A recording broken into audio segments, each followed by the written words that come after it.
I've been here 4 years, and I knew Rochester was a great hockey city.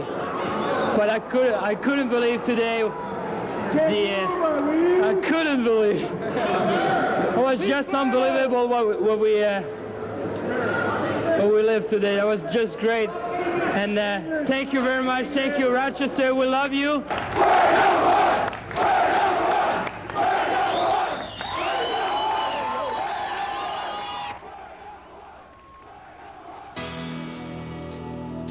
September 1982. The training camp of the Buffalo Sabres is underway, and Scott Bowman's youth movement is in full swing.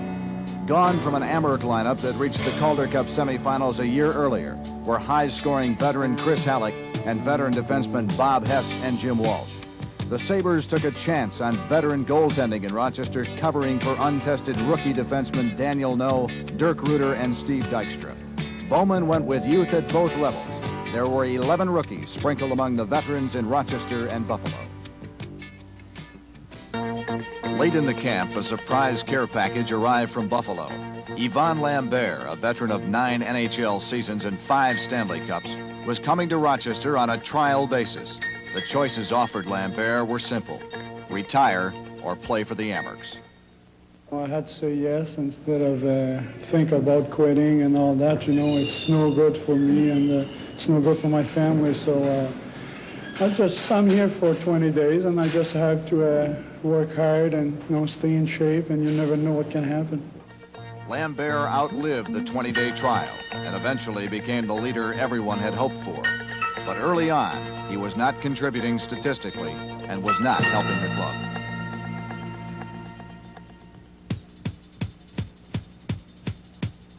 Opening night, October 8th.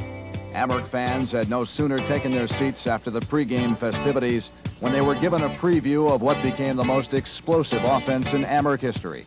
Kai Suikkanen scored just 33 seconds into the game against Baltimore, but the Skipjacks frustrated the Amerks the rest of the way and left the War Memorial with a 4-2 victory. After being shut out in Hershey, the Amerks returned to host New Haven and suffered their 3rd straight loss. The Nighthawks won in overtime 3-2. The Amerks' first point of the season came October 15th. Gary McAdams scored a shorthanded goal and helped the Amerks salvage a 3-3 tie against Nova Scotia. But the Amerks continued to stumble, winning only 8 of their first 23 games. The rookie defense was still learning, the veteran goaltending struggled, the offensive weapons were firing blanks, and the special teams were non-existent. A hockey team plays nearly 1/3 of its games either shorthanded or on the power play. So when either of the specialty teams doesn't produce, it's a concern. For the early season Amerks, with all those goal scorers, it was surprisingly the power play that backfired. At its worst, the man advantage situation failed 29 straight times. The main factor is just get the confidence in the power play and the guys that you're going to put out there to work the power play around. And once you get, you know, heck, you can fluke in a couple of goals on the power play and you get the confidence and you'll try different things and things will work for you. It just doesn't seem to have happened for us, you know, on the power. I think one thing we have been doing well is handling the puck well on the power play, but we're just not getting the shots on goal. Like many of the other problems this team suffered along the way, the power play fixed itself to become the most feared in the AHL.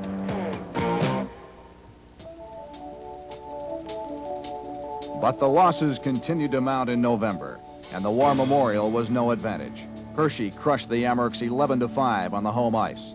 Then the New Haven Nighthawks skated through the Amerks secondary for a 6-3 victory. The Amerks had lost 5 in a row when Coach Mike Keenan called a holiday practice on the road, one that can best be described as the Thanksgiving Day Massacre. The Amerks, many of them ill after the stomach-churning workouts, staggered off the ice. The next night, they lost their 6th in a row in Fredericton. That game proved to be significant because in giving up 3 goals in the first 3 minutes, the accusing finger was pointed squarely at the defense. The stage was set for Mike Keenan's biggest coaching move. Jim Weimer was a left wing.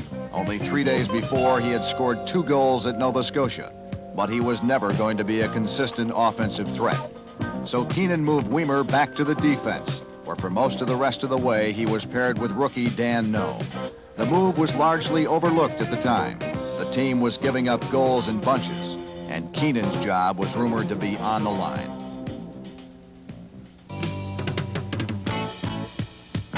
So much was expected, so little was accomplished. On November 27th, the Amerks were tied for 6th place in the American Hockey League's Southern Division.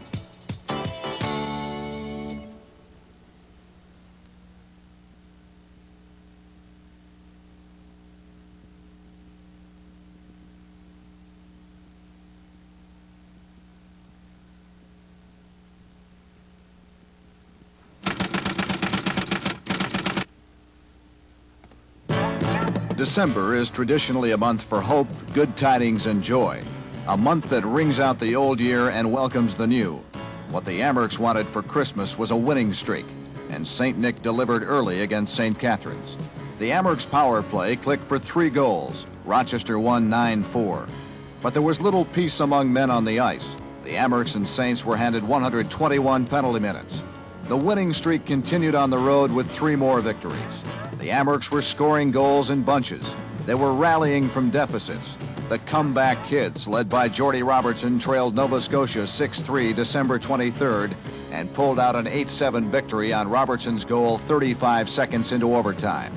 By December 27th, nearly a month to the day the Amerks snapped their long losing streak, they had moved into first place to stay.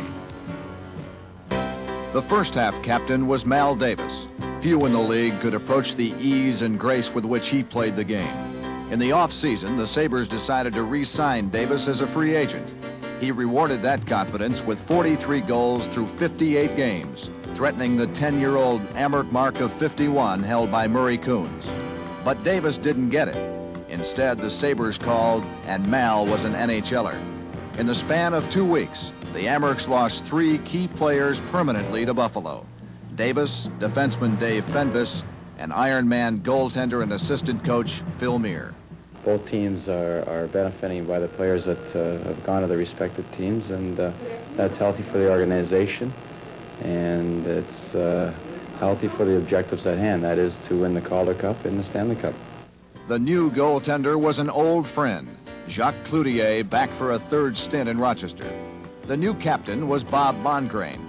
Along with reliable Yvonne Lambert and veteran Gary McAdam, the team's on-ice leadership was in good hands. The younger guys, I would think have been watching. At least I hope they have, because I know when I first came into the leagues and stuff, there was certain guys that I always studied and watched, you know, how they put out, when they didn't, and stuff like that. So if I am put in the leadership role, I hope I'm doing it well. I really don't know. With Davis gone, the pressure increased on Jordy Robertson. He responded. Free from injury, heavier due to a weight program, and playing center this year, Jordy gave hockey one more try, and he was a star.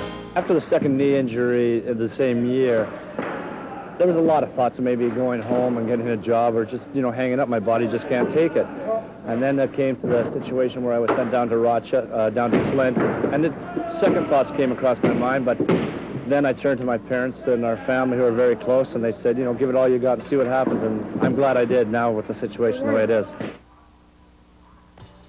It was a mild Rochester winter, but the opposition felt an indoor ice storm on nearly every trip to the War Memorial. The Amerks lost only 1 game over a 3-month span at home.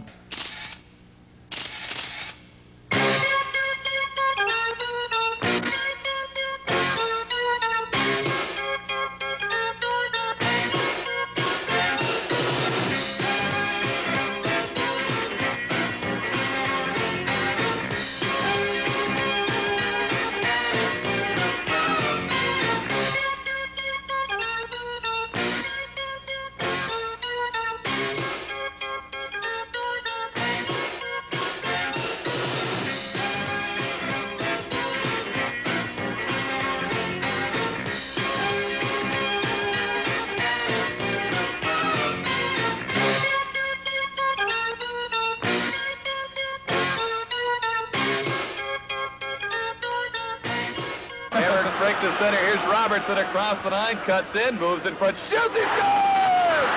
Jordy Robertson has put the Amerks back in front, 4-3. The Amerks finished the regular season with numerous individual and team records. There was a new team mark for shorthanded goals with 19. And a new pro hockey record for Gary McAdam, who scored 11 of those 19 shorthanded goals. His 11th came on March 20th against Baltimore. Another special teams record came on the power play. The Amerks scored 99 goals with a man advantage. The power play also produced an individual record. Mal Davis set a club mark with 20 power play goals. There was a club record set for total goals, assists, and points. The Amerk offense scored 389 goals, 654 assists, 1,043 points. Jordy Robertson set all-time records for a center with 46 goals and 73 assists, and set a total points record with 119. The Amerks ended the regular season with a 10-7 victory over St. Catharines and entered the playoffs with the best record in the league. 46 wins, 25 losses, 7 ties, for another club record of 101 points.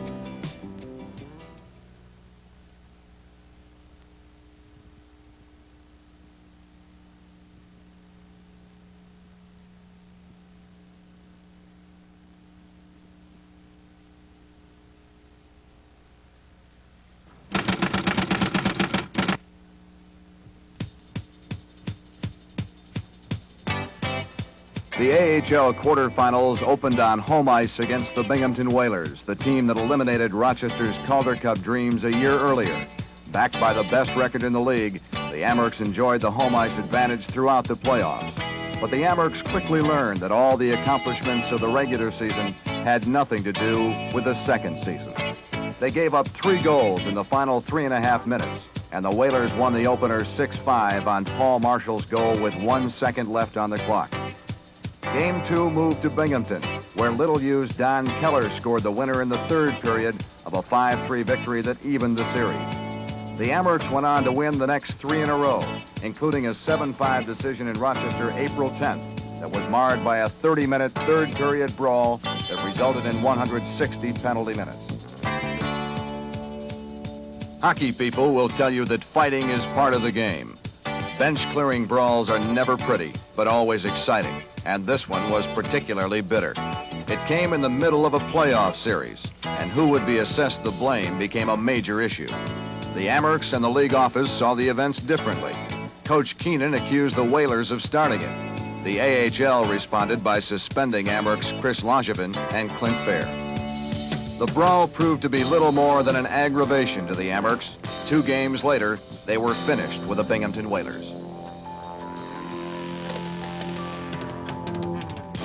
The Binghamton series was a turning point for Jacques Cloutier. After a shaky opening game, he was in danger of being pulled. But Coach Mike Keenan stuck with him, and Cloutier was brilliant the rest of the way. Good goaltending in any hockey game is important. In the playoffs, it's essential. Every year I won the Stanley Cup in Montreal. Ken Dryden really, we had a super team, but Kenny Dryden made some key saves, and he kept us in the game. And in the playoffs, it's the name of the game. It's goaltending. It's not that different, but you get to be ready every night to make sure you don't give any bad goal. Some situation in the game, if the score is 2-2 or 3-3 and you gave a bad goal, it's pretty tough on the team. The Amerks moved into the semifinals against New Haven on April 20th. Despite losing Jim Weimer to the Sabres, the Amerks jumped out to a 6-1 lead in Game 1. Kai Sweikinen scored a pair, and the Amerks collected a 6-3 victory. 2 nights later, the Amerks allowed a 2-goal lead to slip away. The Nighthawks rallied to tie it at 2 after regulation. The Amerks and Nighthawks were in the first of 3 straight overtime games. New Haven's Scott Gruhl capitalized on a 3-on-2 break at 2:49 of the 3rd overtime for a 3-2 New Haven victory that evened the series at 1. Jim Weimer returned for Game 3 in New Haven, and with 2 mighty blasts from the blue line, lifted the Amerks to a 3-1 series lead. A wicked 65-footer in the 2nd overtime gave the Amerks a 5-4 victory in Game 3. And a 40-footer hit the net in the 2nd overtime of Game 4, lifting the Amerks to a 2-1 victory. Game 5 returned to the War Memorial. New Haven built a 4-1 lead. The Amerks stormed back, but the rally fell short when coach Mike Keenan, who complained loudly about the officiating, drew a penalty in the final 2 minutes. It erased the man advantage, and New Haven held on for a 4-3 victory. The Nighthawks returned to home ice for Game 6. Goalie Mike Blake was hot. The Amerks were out-hustled, and a 3-goal second-period explosion lifted New Haven to a 4-2 victory, forcing a 7th and deciding game at the War Memorial.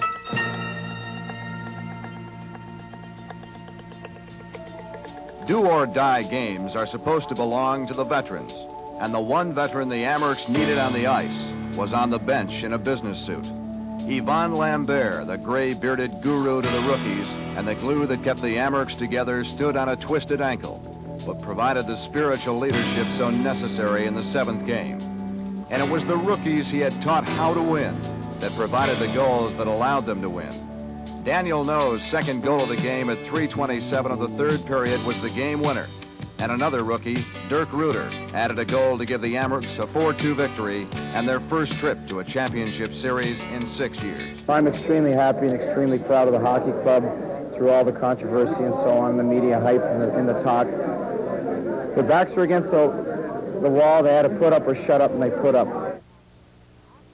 The record-breaking Amerks season wasn't over, but already 2 more players were rewriting league playoff marks. Frankie Sauvé, the consummate playmaker, was on his way to a Calder Cup record 28 assists. His line mate was on the receiving end of many of those passes. Sean McKenna broke the goal-scoring mark with 14. If I just get myself in the open, either Frank Sauvé or Jerry Gillis will always find me. And I think that's a big plus for a guy like myself playing on a line with Frank Sauvé and Jerry Gillis, because they're both experienced players who should be in the NHL right now. And all I have to do, like I was saying, is get in the open, and I can count on getting the puck.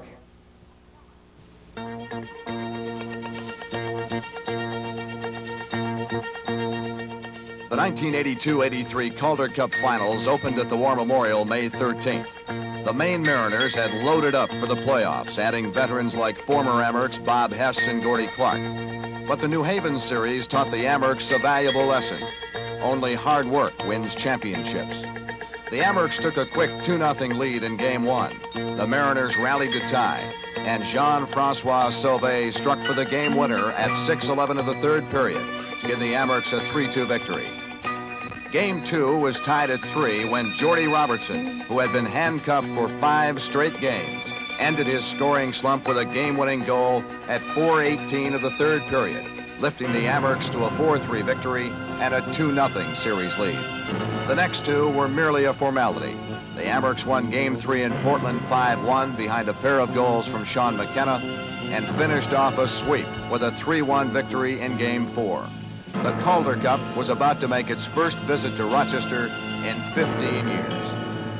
I've been fortunate. I have a good rapture with the people of Rochester. I've come out early. I got to know a lot of people. I stay with a family there, and I can't say enough about the community of Rochester or the people. I'm fortunate. I've had the advantage that I stuck around to get to know a lot of people, and it's a great feeling, and it's for the people that we did this. Oh, it's going to be great to remember. I'm going to tell you, that's a hell of a team. All together, we were so productive all the year. Offense, we had a great defense. Well, we had a perfect team. The celebration didn't end in Portland. It simply moved.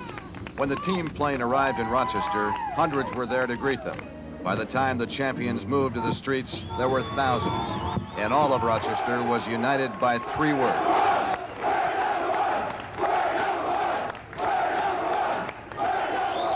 I've been in sports myself, and I know that there's just one moment in probably all their lives. They may go on to bigger things, but somehow when you win a cup like this, having gone so long, I think it's just great fun. From the streets to City Hall, nothing really changed.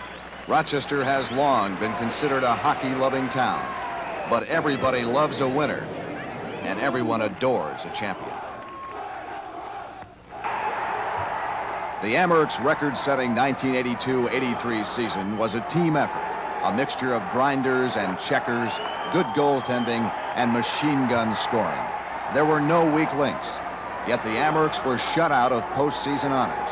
Not one was picked as a first-team All-Star.